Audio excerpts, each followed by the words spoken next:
Good morning, praise the lord. પ્રભુ ઈસુ ખ્રિસ્તના નામમાં આપ સર્વને આજની સવારની પ્રેમી સલામ. આજે હું આપની સાથે પ્રભુના વચનોમાંથી બાઇબલની સ્ત્રીઓ વિશે હું તમને કહેવા જઈ રહી છું. આ વચનો દ્વારા હું ખાતરી આપું છું પ્રભુ તમારા જીવનોમાં પણ આ વચનો દ્વારા આશીષને લઈ આવશે. આજે આપણે જોવાના છે બાઇબલની સ્ત્રીઓ જેવો આદરપાત્ર સ્ત્રી હતી.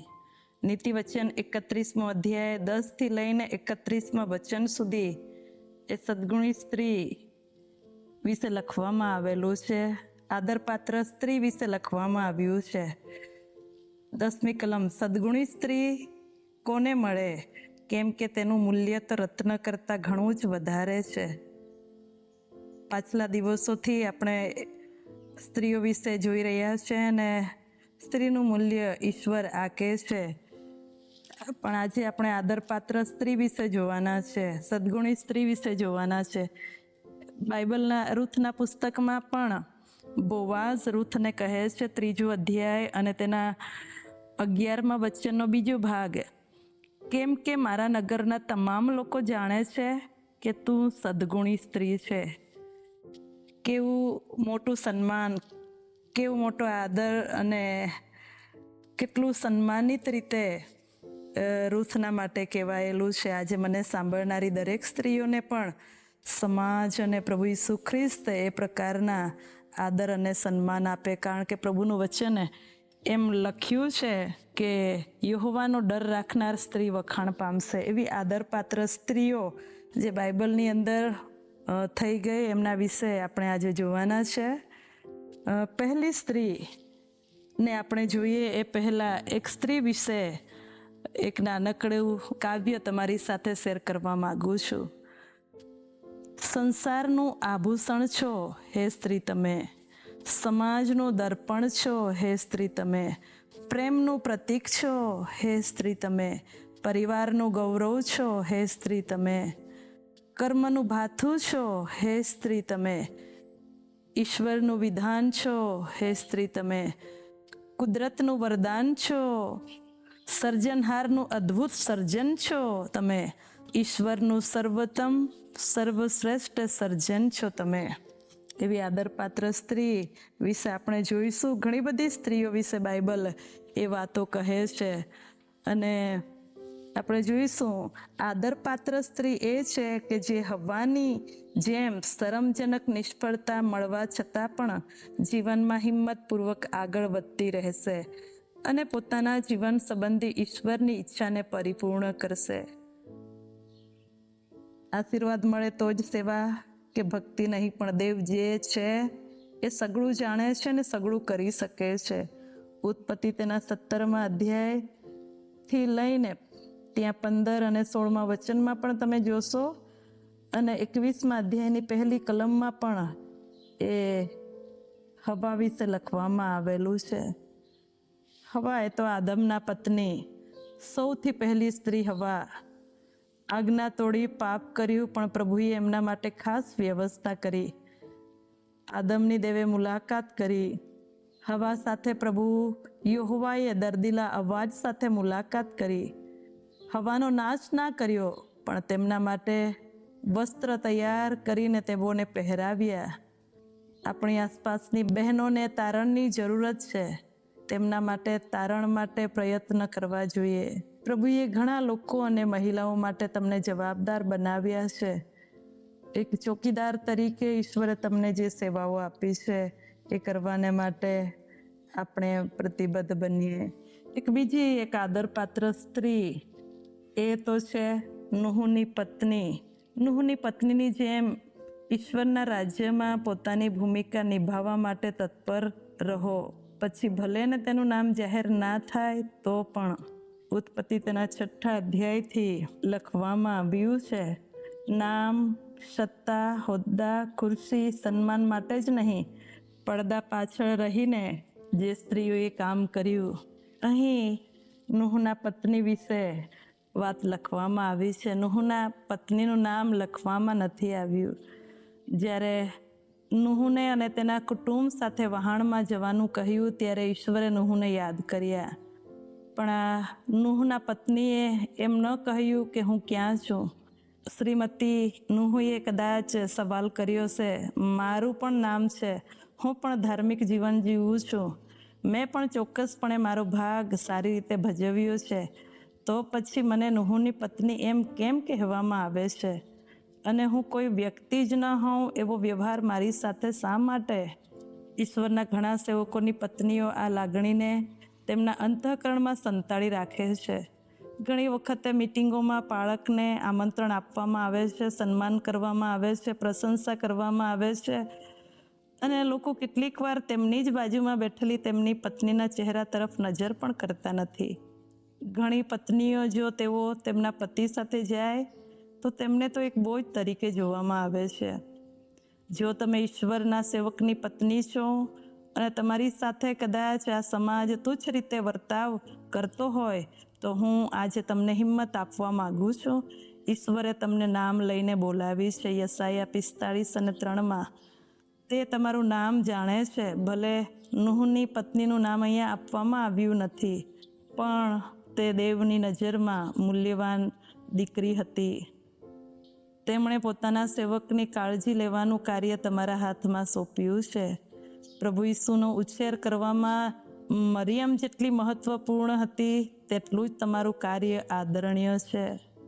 ઈશ્વરના સેવકને પોષણયુક્ત આહારની જરૂર પડે અને એ રીતે પ્રસન્નતાદાયક અને મનગમતી વ્યક્તિ બની રહો અને હંમેશા આજીવન પ્રેમ અને સંગત માટે એક પત્નીની જરૂર પડે છે.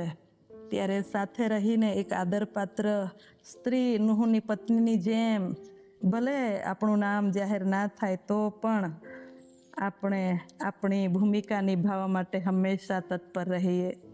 ત્રીજી સ્ત્રી એ તો આદરપાત્ર સ્ત્રી એ છે કે જે રાહાબની જેમ પોતાના જૂના જીવનનો ત્યાગ કરીને ખ્રિસ્તમાં પ્રાપ્ત થતા નવા જીવનનો સ્વીકાર કરવા માટે તત્પર હોય.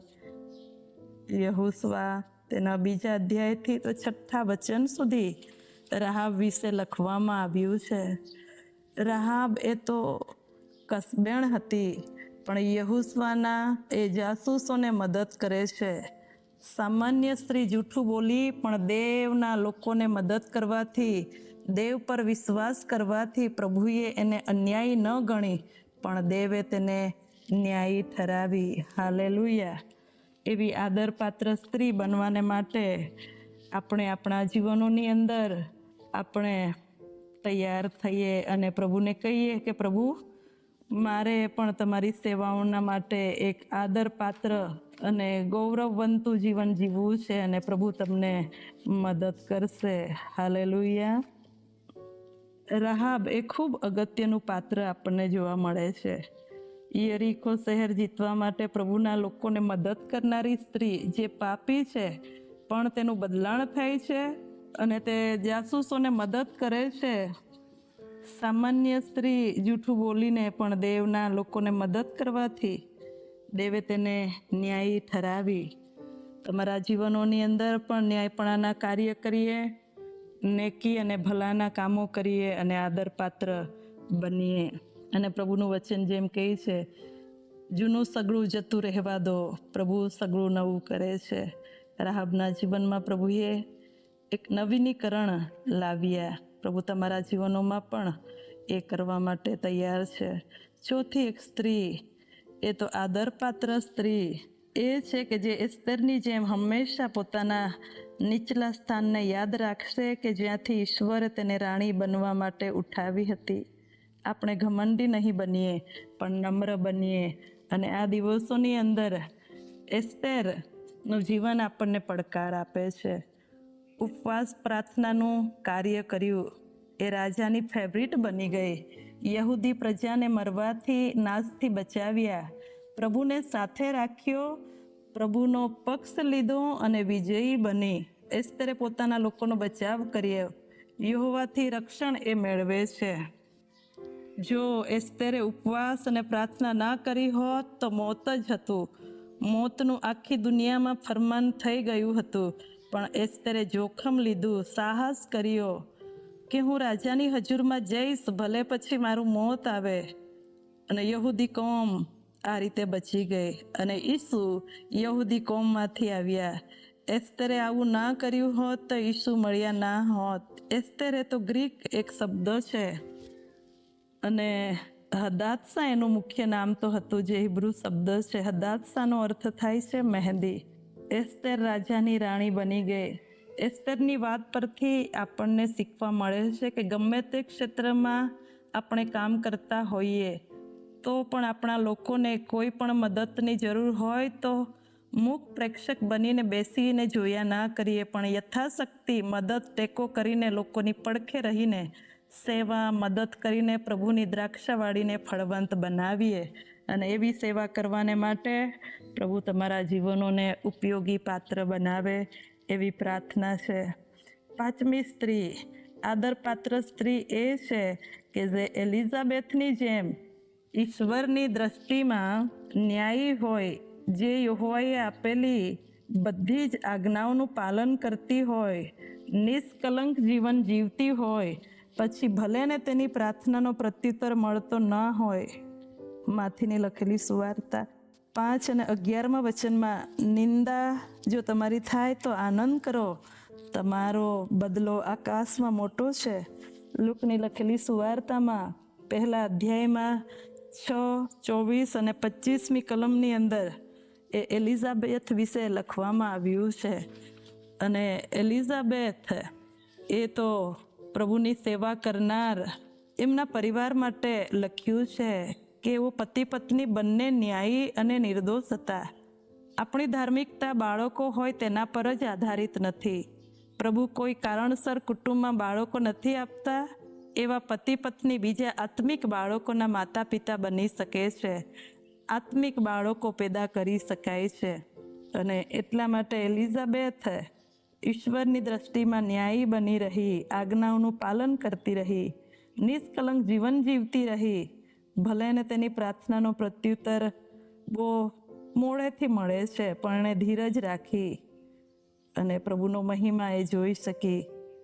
આપણે પણ એલિઝાબેથની માફક સેવાઓ કરતા હોઈએ અને કોઈ બાબતે બધી જ રીતે આપણે યોગ્ય વર્તન કરતા હોઈએ તો પણ કોઈ આશીર્વાદો ચૂકી ગયા છે, પણ તો છતાં ઈશ્વરની સેવાઓ કરતા રહીએ. તમારી પ્રાર્થનાનો જવાબ મળવાનો છે. પ્રભુ કદી મોડા પડતા નથી. એક ઉત્તમ બાળકના માટે આ પરિવારને રાહ જોવી પડી. જ્યારે પ્રભુ રાહ જોવડાવે છે ત્યારે ઉત્તમ કાર્ય કરે છે. તમારા જીવનોની અંદર પણ શું તમે રાહ જોઈને થાકી ગયા છો? ચિંતા કરશો નહીં, પ્રભુ તમારા માટે ઉત્તમ કાર્ય કરવા જઈ રહ્યા છે. 6ઠ્ઠી એક સ્ત્રી, આદરપાત્ર સ્ત્રી એ છે કે જે ઈસુની માતા મરિયમની જેમ ક્યારે શું બોલવું અને ક્યારે અમુક બાબતો પોતાના હૃદયમાં રાખી મૂકવી એ બધું જાણતી હતી.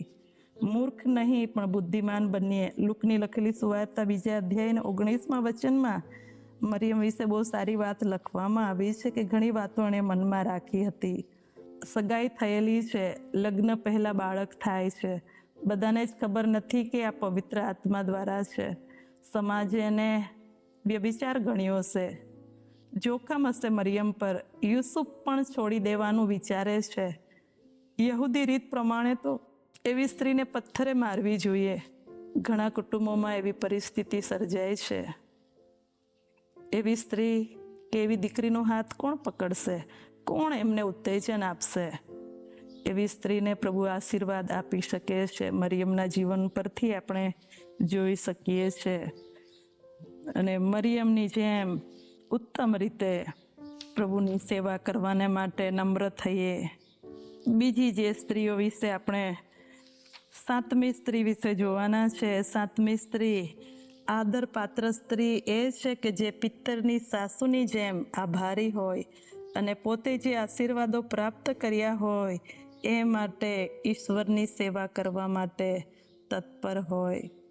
પિત્તરની સાસુ, એમની ઉંમર શું હશે એ ઉલ્લેખ નથી, પણ જ્યારે એ આશીર્વાદ પ્રાપ્ત કરે છે, એ સાજાપણું પ્રાપ્ત કરે છે, ત્યારે ઈસુની સેવા કરવા માટે ફરી એક વખત ઊભી થાય છે.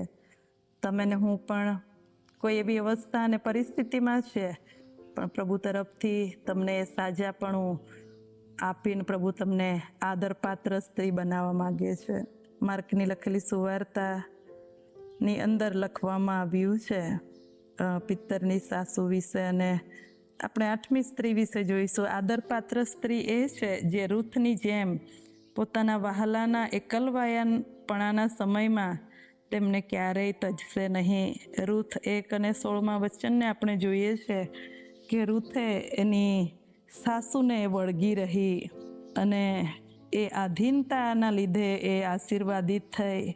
રૂથના જીવનમાં રૂથે પોતાની જાતનું અર્પણ કર્યું, તેનામાં વિશ્વાસ દેખાય છે. આજ્ઞા આધીનતા એક રૂથના અર્થ થાય છે કંઈક પ્રાપ્ત કરવું, એક નવી શરૂઆત. આજે તમારા માટે દેવની વાણી છે કે નવી શરૂઆત તમારા જીવન અને તમારી સેવામાં. રૂથના પુસ્તકની શરૂઆત તો દુકાળ, મરણ, દફન, આંસુ અને પીડાના પ્રસંગોથી શરૂ થાય છે, પણ પુસ્તકનો અંત એ તો આનંદ, મિલન અને લગ્નથી, વિજયથી અંત થાય છે. સમસ્યા તો બધે જ છે, પણ ઉપયોગી ચીજ એ છે કે એમાં આપણે કઈ રીતે રહીએ છીએ. રૂથનો પ્રથમ અધ્યાય રડવાની જ વાત કરે છે. સમસ્યા પર સમસ્યા, લૂંટાઈ જવું, મરણ, આંસુ, એકલતા. પણ બીજો અધ્યાય સમસ્યામાં કંઈક બાબત કરે છે, પ્રાર્થના કરવી. ત્રીજો અધ્યાય તે તો પ્રતીક્ષા કરતી હતી, રાહ જોતી હતી. પ્રાર્થના પછી પ્રતીક્ષા અને રાહ જુઓ. ચોથો અધ્યાય તમારા માટે આવી રહ્યો છે, એ તો લગ્નવાર આવે છે. એનો અર્થ એ છે કે આશીર્વાદ. પહેલા અધ્યાયમાં રડવું, બીજા અધ્યાયમાં કામ કરવું, ત્રીજા અધ્યાયમાં રાહ જોવી અને ચોથા અધ્યાયમાં આશીર્વાદ આવે છે. રૂથ નાઓમીની પુત્રવધુ વિધવા બની, પણ વિશ્વાસને અનુસરીને કનાનમાં વચનના દેશમાં આવે છે. એક મોવાબી સ્ત્રી યહૂદીઓના પ્રભુને ભજે છે. રૂથ વિદેશી સ્ત્રી પણ ઇઝરાયલના કુળ સાથે પરણે છે. આપણી આસપાસ ઘણી એવી રૂથો છે. તેવી રૂથને શું આપણે મદદરૂપ થઈએ છીએ? આપણી મંડળીમાં વિધવાને શું સ્થાન ખરું? એના હાથ ઝાલનાર કોઈ ખરું? નબી અને બીજા દેવોને છોડીને, વતનને, પોતાના વહાલાઓને છોડીને આવનાર સ્ત્રીની સંભાળ લેવાય છે ખરી? જો આપણે પણ આપણી મંડળીઓની અંદર અને રૂથની જેમ નમ્ર થઈએ અને આધીનતા સ્વીકારીએ, ત્યારે પ્રભુ આપણા જીવનોને પણ કદી પણ તજશે નહીં. નોમી એક સ્ત્રી એ તો આદરપાત્ર સ્ત્રી એ છે કે જે કનાની સ્ત્રીની જેમ ઈશ્વર તરફથી પ્રત્યુત્તર માટે આગ્રહ રાખશે, પરંતુ પોતાની જાતને કૂતરો કહી હલકી ગણશે અને હકારાત્મક પ્રત્યુત્તરની માંગણી કરશે. પોતાની દીકરીના માટે કનાની સ્ત્રીના વિશ્વાસને પ્રભુ ઈસુએ પણ ઓનર કર્યું, આદર આપ્યું. આપણે પણ પ્રભુ તરફથી હકારાત્મક પ્રત્યુત્તરની રાહ જોઈએ. માથીની લખેલી સુવાર્તા 15મા અધ્યાયની અંદર આ વર્ણન આપણને જોવા મળે છે. 10મી એક સ્ત્રી, આદરપાત્ર સ્ત્રી એ છે કે જે પિલાતની પત્નીની જેમ ન્યાયી માણસનો જીવ બચાવવા માટે પોતાનાથી થઈ શકે એ બધા જ પ્રયત્નો કરશે. પિલાતની પત્ની એના પતિને કહી રહી હતી કે ન્યાયી માણસના સંબંધમાં તું કંઈક ગલત વાત કરીશ નહીં. એનાથી જેટલું થઈ શક્યું એ બધા જ પ્રયત્નો કર્યા. કોઈ એવા નિર્દોષના પડખે શું આપણે ઊભા રહીએ છીએ? તો પ્રભુ આપણને પણ આદરપાત્ર સ્ત્રી ગણશે. 11મી સ્ત્રી એ તો આદરપાત્ર સ્ત્રી એ છે કે જે હેરોદના કારભારી ખુજાની પત્ની યોહાનાની જેમ પોતાના ખજાનામાંથી ઈશ્વરના સેવા કાર્યના માટે મદદ કરશે. બાઇબલમાં ઘણી બધી સ્ત્રીઓએ ઈશ્વરની સેવાઓના માટે જે ઉત્તમ હતું, જે પોતાના માટે હતું, એ આપી દીધું અને આશીર્વાદિત થઈ. શું આજે આપણે પ્રભુના સેવા કાર્યના માટે આપણું હૃદય ખુલ્લું કરીએ છીએ? ઉદાર બનીએ છીએ? જો એવું છે તો પ્રભુ તમને પણ આદરને યોગ્ય બનાવશે. 12મી એક સ્ત્રી, આદરપાત્ર સ્ત્રી એ છે કે જે લોહીવાવાળી બીમારીમાંથી પીડાતી અજાણી સ્ત્રીની જેમ બધા જ લોકોની હાજરીમાં શરમાયા વગર સાક્ષી આપશે. પ્રભુએ કરેલા ઉત્તમ કાર્ય, સાજાપણાના માટે, પ્રભુના સ્પર્શના માટે આ બાય એવી શરમ ભરેલી પરિસ્થિતિમાં પણ શરમાયા વગર સાક્ષીરૂપ બને છે. તેમ આપણે પણ પ્રભુ તરફથી મેળવેલા દરેક આશીર્વાદોના માટે આપણે સાક્ષી આપીએ તો આપણે આદરપાત્ર સ્ત્રી બની શકીએ છીએ. 13મી સ્ત્રી આદરપાત્ર સ્ત્રી એ છે કે જે મરિયમની જેમ ઈસુના પગ આગળ બેસીને ઈશ્વરના વચનો સાંભળશે અને ઘણી બધી બાબતો સંબંધી ચિંતા કરશે નહીં. લુકની લખેલી સુવાર્તાની અંદર 10મા અધ્યાયમાં એ વર્ણન કરવામાં આવેલું છે. મને કહેવું જોઈએ કે જે સ્ત્રીઓ દેવના ચરણોમાં નથી બેસતી એવો તો ચિંતાગ્રસ્ત બનશે, કચકચ કરશે, ફરિયાદો કરશે.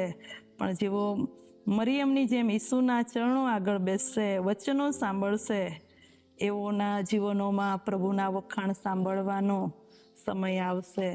પ્રભુ તમારા જીવનોની અંદર પણ એ કાર્ય કરે એવી મારી પ્રાર્થના છે. અને મરિયમ પ્રભુના વચનો સાંભળી રહી હતી. એણે તો સારો ભાગ પસંદ કર્યો હતો. એ તો ચરણે બેસનાર હતી, વાત સાંભળનાર હતી, વચનો સ્વીકારનાર હતી. જેમ આપણા શરીરને ઓક્સિજન વિના ચાલે નહીં, તેમ આ દિવસોમાં આપણા જીવનોને પણ વચન વગર ચાલી નહીં શકે એવું જીવન આપણા જીવનોમાં હોવું જોઈએ. બધા વગર ચાલી જાય પણ વચન એ તો જીવનને લઈ આવે છે. જો આપણું હૃદય ધબકી રહ્યું છે તો પ્રાર્થના, સ્તુતિ, આરાધના તો થવી જ જોઈએ. એને પડતું મુકાય જ નહીં. પ્રભુના ચરણોમાં બેસી તેમના વચના અમૃતનું પાન કરવું એ આપણા જીવનની સર્વોચ્ચ બાબત છે. સેવા કરતાં પણ સંગત મહત્વની છે. સેવા સારી છે પણ સમર્પણ એથી ઉત્તમ છે. સેવા, સંગત અને સમર્પણ. તમે સ્ત્રી તરીકે શું પસંદ કરો છો? ઇઝરાયલની અંદર મહેમાનોની સરભરા એ ખૂબ પ્રચલિત હતી. મહેમાનોની સરભરા તેમની પરંપરા અને સામાજિક મોભાનો એક ભાગ હતો. માર્થા ઈસુની પૂર્ણાગતમાં કંઈ કચાશ રાખવા માંગતી ન હતી, પણ મરિયમ માટે વખાણ થયા કારણ કે પ્રભુના ચરણોમાં બેઠી. આ દિવસોમાં આપણે પ્રભુના ચરણોથી દૂર રહીશું તો કચકચ કરનારી, ફરિયાદ કરનારી, ચિંતા કરનારી બનીશું. પણ જો પ્રભુના ચરણોમાં બેસીશું તો પ્રભુ તરફથી વખાણ આપણે પામીશું કે મરિયમે સારો ભાગ પસંદ કર્યો છે. એક વાતની જરૂર છે, જે મરિયમે કર્યું એ એની પાસેથી લઈ લેવામાં આવશે નહીં. આપણે પણ જો આદરપાત્ર સ્ત્રી બનવા માંગીએ છીએ તો મરિયમની જેમ ઈસુની વાતો સાંભળીએ, ઈસુના ચરણોમાં બેસીએ, વચનોને સ્વીકારનારી બનીએ. પ્રભુ એવી પસંદગી કરવા માટે તમારા પર કૃપા કરે. 14મી સ્ત્રી એ તો આદરપાત્ર સ્ત્રી એ છે કે જે પ્રિસ્કિલાની જેમ સતાવણી સહન કરીને પણ ખોવાયેલા લોકોને ઈશ્વરના રાજ્યમાં લઈ આવવા માટે પ્રયત્ન કરશે. કારણ કે પ્રભુનું વચન એમ કહે છે, સલાહ કરાવનારને ધન્ય છે, તેઓ દેવના દીકરા કહેવાશે. આ પ્રિસ્કિલાનું પરિવાર, પ્રિસ્કિલા અને અકુલાસ એ પ્રભુના સેવકોને પણ ઉત્તેજન આપનારા અને સારું શિક્ષણ આપનારા હતા. તો એવી સલાહ આપનારા આપણે બનીએ કે જેથી પ્રિસ્કિલા એ આદરપાત્ર સ્ત્રી બની, તેમ પ્રભુ આપણને પણ એક આદર અને સન્માન આપશે. સતાવણીના સમયોમાં પણ એ દ્રઢ રહ્યા, પ્રભુની સેવા કરતા રહ્યા. કારણ કે પ્રભુનું વચન એમ કહે છે, ન્યાયપણાના લીધે જેઓની સતાવણી કરાય છે તેઓને ધન્ય છે, કેમ કે આકાશનું રાજ્ય તેઓનું છે. પ્રેરિતોના કૃત્યના 18મા અધ્યાયમાં તમે પ્રિસ્કિલાના જીવન અને સેવા વિશે વાંચી શકો છો. 15મી સ્ત્રી આદરપાત્ર સ્ત્રી એ છે કે જે લુદિયાની જેમ સુવાર્તાને આગળ ધપાવવા માટે, સરભરા કરવા માટે પોતાની જાતને સમર્પિત કરશે. લુદિયાનું જીવન આપણને પુષ્કળ એક પડકાર આપનારું છે. અને તમે બાઇબલની અંદર જોશો લુદિયાના જીવન વિશે. લુદિયા એક સ્ત્રી તરીકે, ઈશ્વર ભક્ત તરીકે, એક બિઝનેસ વિમન તરીકે ત્યાં કાર્ય કરી રહી છે. પણ પાઉલ દ્વારા આપેલા વચનના લીધે એનું અંતઃકરણ પ્રભુએ એવું ઉગાડ્યું કે એણે પ્રભુના વચનને ગ્રહણ કર્યું. એ પ્રભુના વચનને, એ વાતોને લક્ષમાં લીધી. એના કારણે એના ઘરની અંદર તારણ આવ્યું, બાપ્તિસ્મા થયું, અને એ તો એટલી બધી પ્રભુ પ્રત્યે વિશ્વાસુ હતી. અને પ્રભુના સેવકોને માટે એઓએ પોતાનું ઘર ખુલ્લું કર્યું, સેવાઓના માટે એ ખર્ચાય. આ દિવસોમાં પણ પ્રભુ, જો તમારી પાસે ધન, વૈભવ અને ઈશ્વરે પૃથ્વી પરના અને આકાશી સ્થાનોના આશીર્વાદો આપ્યા છે, તો સુવાર્તાને આગળ લઈ જવાના માટે, પ્રભુના સેવકોની અને પ્રભુની એ સરભરા કરવા માટે અને દેવના રાજ્યના માટે આપણા જીવનોને, આપણા નાણાંને પ્રભુની આગળ સમર્પણ કરીએ. લુદિયા વિશે પ્રેરિતોના કૃત્ય તેના 16મા અધ્યાયની અંદર એ વાતો લખવામાં આવી છે. શું તમે સદ્ગુણી સ્ત્રી છો? પરમેશ્વરની દીકરી એવી સ્ત્રી હોય કે જ્યારે દરેક સવારે તેના પગ જમીન પર પડે તો શેતાન કહે છે, ઓ શું મુસીબત છે, તે ઉઠી ગઈ છે, આવું આપણે ઉઠીએ. આ વચનો દ્વારા પ્રભુએ તમારા ઉપર એ પ્રકાશને લઈ આવ્યા છે. ઈશ્વરે આપેલા તેડા મુજબ જ્યારે તમે તમારું કાર્ય કરવા માટે તમારી જાતનું સમર્પણ કરશો, ત્યારે તમે ઘણા ફળ ઉપજાવશો અને ઘણા લાભો પ્રાપ્ત કરશો. નીતિ વચનના 31મા અધ્યાયમાં એ સદ્ગુણી સ્ત્રીના ઘણા બધા લક્ષણો, ઘણા બધા ગુણો આપણને જોવા મળે છે. જો તમે 11મા વચનમાં જશો તો એ પ્રતિવ્રતા છે, કારણ કે તેના પતિનું અંતઃકરણ, તેનું હૃદય તેના ઉપર ભરોસો રાખે છે. 13થી 19મા વચનમાં એ સદ્ગુણી સ્ત્રી એ તો મહેનતુ છે. 20મી કલમની અંદર એ તો દયાળુ છે, એ ગરીબોને ઉદારતાથી આપે છે અને પોતાનો હાથ લાંબો કરીને દરિદ્રીઓને મદદ કરનારી છે, દયાળુ છે. મદદ ત્યારે જ થઈ શકે જ્યારે હૃદયની અંદર દયા ભાવના હોય. 21થી 22મા વચનમાં એ તો ચિંતા કરનારી છે અને પોતાના કુટુંબના માટે, અને તમે જોશો એ ધ્યાનમાં રાખનારી સ્ત્રી છે. એ તૈયાર છે દરેક બાબતોના માટે. 23મા વચનની અંદર પતિના માટે મુગટ રૂપ છે. 24મી વચનમાં એ વેપાર કરનારી, વેપારી વૃત્તિ તરીકે આપણને દેખાય છે. 25-26ની અંદર એ તો જ્ઞાની સ્ત્રી છે. એ ભવિષ્યની ચિંતાઓને હસી કાઢે છે. અને તમે 27મા વચનની અંદર એ તો સારો કારભાર કરનારી છે, કારભાર સાચવનારી છે. 28થી 31માં એ તો અભિનંદનને પાત્ર છે. એવું જીવન દેવે આપણને પણ આપ્યું છે કે આપણે પણ સંતોષી રહીએ, ભરોસા પાત્ર બનીએ, ઉદાહરણ દ્વારા દોરવણી પૂરી પાડનાર બનીએ, વ્યવસ્થા કરનાર બનીએ, યોગ્ય વલણ સાથે ઉઠનારી બનીએ, પૈસાની સાથે વ્યવહારુ બનીએ, બળવાન બનીએ, આપણો દીવો હંમેશા સળગતો રાખીએ, સારી રીતે કુશળતાપૂર્વક કાર્યને કરનારી બનીએ, દયાળુ અને મદદરૂપ બનતી જઈએ. આપણે હંમેશા તૈયાર રહીએ. ખ્રિસ્તના વસ્ત્ર પહેરીને આપણે એકીકૃત રહીને સુમેળતા ભર્યું જીવન એકરૂપ બનીને ઉદ્યમી અને કાર્ય કરનારી બનીએ. આવતીકાલના માટે આનંદિત બનીએ, જ્ઞાન સાથે આગળ વધીએ, એકબીજાને સારું શિક્ષણ આપનારી બનીએ, પ્રામાણિક અને નિષ્ઠાવાન સ્ત્રી બનીએ. તેનો પતિ પણ તેને સન્માન કરનારો હતો, તેમ આપણે સન્માન પ્રાપ્ત કરીએ. તેના કામો તેના વિશે બોલે છે. ઈશ્વરના રાજ્ય માટે તેને આસ્થા હતી. એવી સ્ત્રી બની રહેવા માટે, આદરપાત્ર સ્ત્રી બનવાના માટે પ્રભુ તમને મદદ કરે. તમે એવા કાર્ય કરો કે જેથી પ્રભુ, જેમ બાઇબલની આ સ્ત્રી પાત્રને એક એમના જીવનના નિર્ણયના લીધે, એમણે કરેલા કાર્યના લીધે એ આદરપાત્ર સ્ત્રીનું સન્માન પ્રાપ્ત કરી, તેમ પ્રભુ તમને પણ એક કૃપા પૂરી પાડો, એવી પ્રાર્થના અને શુભેચ્છા. પ્રભુ આ વચનો દ્વારા તમ સર્વોને આશીષ આપો. Praise the lord. આવો આપણે પ્રાર્થના કરીએ. અમારા જીવંત અને કૃપાળુ ઈશ્વર, અમે તમારો પુષ્કળ આભાર માનીએ છીએ.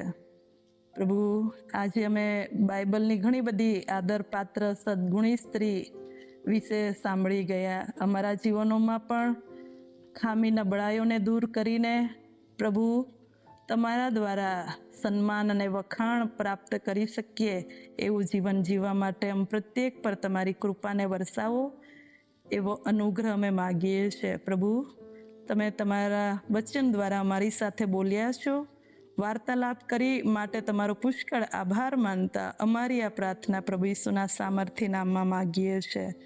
Amen, amen. પ્રભુ આપ સર્વને આશીષ આપો.